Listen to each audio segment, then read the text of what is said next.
At 6:15, Dan Shaughnessy, most notably, has not voted for David Ortiz or any of the steroid guys, as he explains. He is still on that wall, is going to remain on that wall.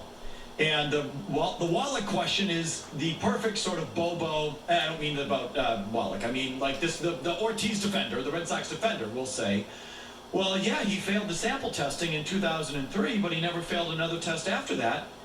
And was it 03? Yeah, 03, yep. He failed the sample test in 03, and he never failed another one, where those other guys, like A-Rod and Manny Ramirez and others, failed tests after that. So, doesn't that make David Ortiz different than those other guys? To which I say, John or anybody else, if you believe that, what are we talking about here? Like, what? Do you really think, I mean, let's just talk as men, as adults, as people. You think that was a bad sample? You think he didn't do it? Like he was the one guy? I mean, it's silly. All this thing with Manfred and Ortiz was a loophole. This gives people like the out with, or no, see, what the commissioner said. You know, and that's, well, come on. Yeah, because he became such a face of the game, they went out of their way to sort of make sure he got pardoned. This is where I'm at. I vote for him and he should be a Hall of Famer. I'm fully behind his candidacy and he should be in the Hall of Fame. And I think that Clemens and Bonds should be in the Hall of Fame too, and Alex Rodriguez, because they were all doing it, and they were all the greatest of the game of that era. So, as long as you say that to me, we're fine. If you say to me, Ortiz deserves to be in the Hall because he just did what anyone else was doing in his era, and he was still an all-time great, you and I are on the same page, love you, mean it. If, however, you want to play this game that says, well, that sample never proved anything, and the Manfred said it was inconclusive, and those other guys tested negative after that, and David never... If you want to play that game, I would tell you to go sit at the children's table, or, again, vote for Santa Claus, or go buy a T-shirt on Barstool. You know, whatever makes you happy as a little fanboy, go do that. It's really not worth talking to you because it's just not an adult, honest sort of point of view. Correct. No, you get your head buried in the sand. You don't want to hear the reality of it. So all I'll say is, look, Shaughnessy's a hardliner when it comes to the steroid thing. To give you an idea where I stand on it, I voted for 5 guys: Bonds, Clemens, Ortiz, Ramirez, A-Rod, who are going to open their own steroid company before long. But that's the correct bet. They all took them. Yeah. They all did, all 5 of them. And honestly, I don't give a rat's ass. They were all great players.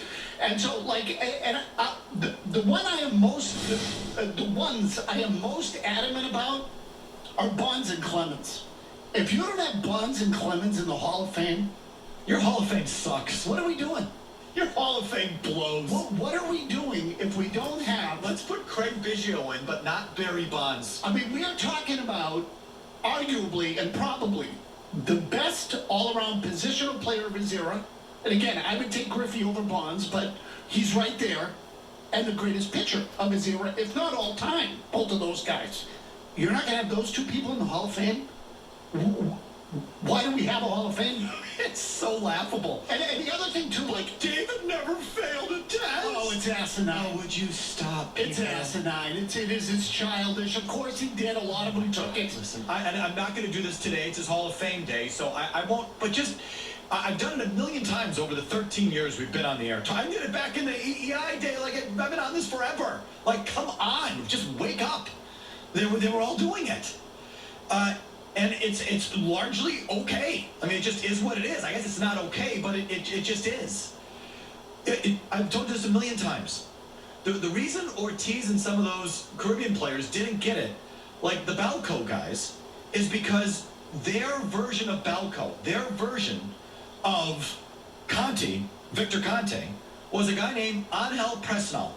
And he was, I believe it was Dominican, and he was their version of Victor Conte was the Balco guy. And the whole thing started because this agent, this IRS agent of all things, Jeff Nowitzki, I think that was his name, got a hard-on for what Barry Bonds was doing. He's like, I know this guy's cheating. I can't stand that he's cheating. Nowitzki was a former athlete. And so he almost literally started digging through the dumpster at Balco. And that started the whole investigation, and that started the whole thing, and that's how those Balco guys got rung up. Nowitzki couldn't do the same thing to Presnell because he wasn't a U.S. citizen. Nowitzki was, I believe, an IRS agent, but he was a federal agent of some kind. He couldn't go into the DR and investigate a foreign... He had no jurisdiction. So that's why all the Balco guys got rung up, and the Angel Presnell guys did not. He was also known as No. I think N-A-O, I can't remember how he spelled it, but it's out there. You can just Google it. Angel Presnell. I mean, they all almost get caught through the doctors or the labs or the trainers. It's how they all got caught, and A-Rod too. And but he got mixed up with the guy down in Florida. Yeah, right. And then there was a guy with the Mets. And so this is how, like, all those guys, you started with the trainer, and that led to the athletes. Absolutely. And the U.S. guys got, because the U.S. authorities went after them. The Dominican authorities didn't go after those guys, or the Cuban authorities didn't go after their guys. So they didn't quite get rung up, but just look it up. Look it up. Angel Presnell was barred from Major League Baseball. He was barred from clubhouses. He was filthy. He was filthy like the U.S. trainers. So, like, if you're going to play that game of, well, he never failed a test, like, I really don't have time for you. You just have to go somewhere else. I mean, now, if we all talk about it like adults, like they were all doing it, he was still one of the greats, you're in. You're in, he's in, we're fine.